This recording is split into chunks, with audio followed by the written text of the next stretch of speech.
There is a monastery, carved into the side of a forgotten mountain in the east. No road leads to it on any map. The villagers speak of it only in hushed tones. They say the monks there never age. That time doesn't quite move the same way beyond the mists.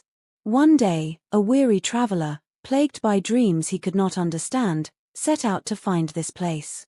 His nights were haunted by symbols, keys that unlocked doors, staircases into the ocean, and voices that spoke not in words, but in colors and sounds. He had everything a man could want: wealth, status, control. Yet, his soul felt parched. When he finally arrived at the gates of the monastery, a monk met him without a word, and simply led him to a dark chamber lit by a single candle. On the wall was a painting. 2 figures. One made of light alert, sharp, full of fire. The other, submerged in water, with stars in its hair and silence in its eyes. The monk spoke just once. To awaken is not to become one or the other. It is to see that they are not separate. And thus begins our journey into the mind. The conscious mind is the narrator of our waking life. It is the one who speaks when you are asked your name. The one who reads the words on this screen. It lives in the now, a narrow slice of time, a vigilant guardian standing at the threshold of awareness. It filters. It judges. It analyzes. It chooses what you will focus on, what you will remember. It is the sunlight that strikes the surface of the lake, but not the depths. In mystic traditions, the conscious mind is likened to a candle flame, small, flickering, yet able to cast great shadows. It operates in logic, language, numbers, identity. It says, I am. I think. I know. But it knows only what it sees.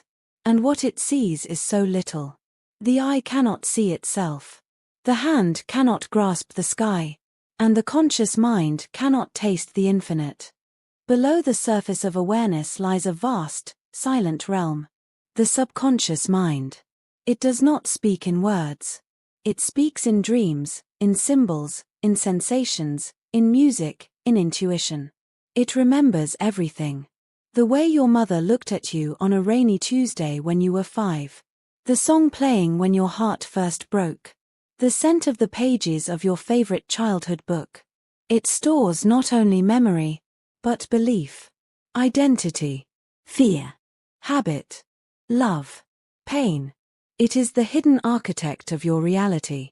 The conscious mind may choose what to focus on, but it is the subconscious that creates the world you walk through.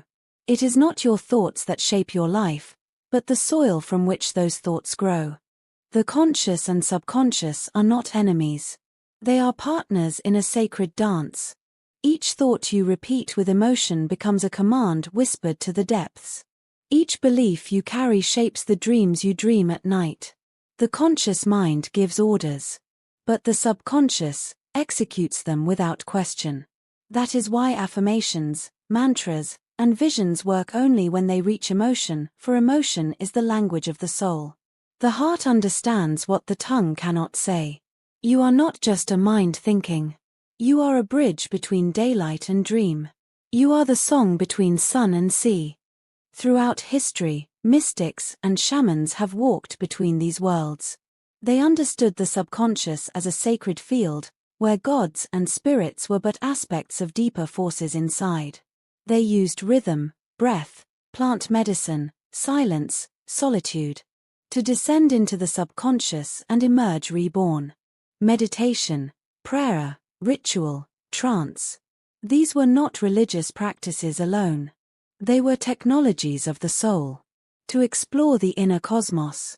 To converse with the archetypes. To rewrite the code. You don't need a jungle or a monastery.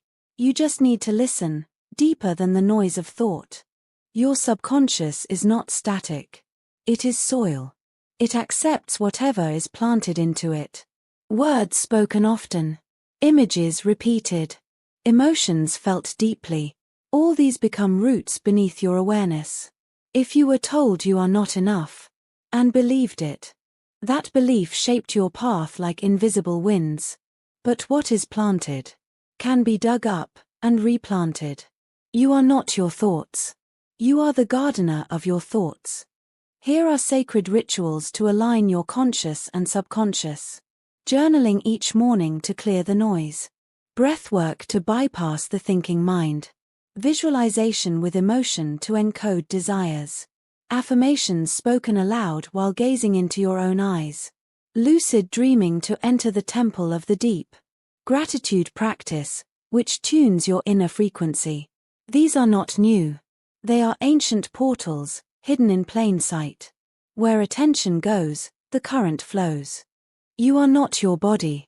You are not your thoughts. You are not even your mind. You are the one who watches both. The sun and the sea. The voice and the silence. The fire and the water. And when you remember this, you become the bridge. The mystic. The dreamer who wakes. Close your eyes and open the gate.